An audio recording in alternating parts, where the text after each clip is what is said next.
2022 मध्ये भाजपसोबत एकत्रित येत शिंदेंनी सरकार स्थापन केलं होतं। पुढे 2023 मध्ये अजित पवारांची राष्ट्रवादी या सरकारमध्ये सामील झाली आणि त्यानंतर 2024च्या विधानसभा निवडणुकीत या महायुतीला प्रचंड बहुमतही मिळालं।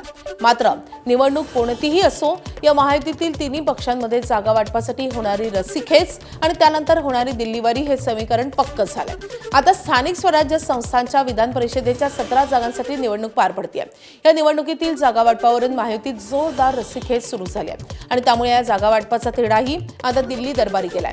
विधान परिषदेच्या जागांवर तोडगा काढण्यासाठी मुख्यमंत्री आणि दोन्ही उपमुख्यमंत्री दिल्लीत दाखल झालेत। यासोबतच मंत्री छगन भुजबळ, गिरीश महाजन, दादा भुसे, राधाकृष्ण विखे पाटील, जयकुमार रावल असे काही मोजके मंत्री दिल्लीत दाखल होणार आहेत। महायुतीचे तिन्ही नेते अमित शहांना भेटून जागा वाटपाचा तिढा सोडवणार असल्याचं समजतंय।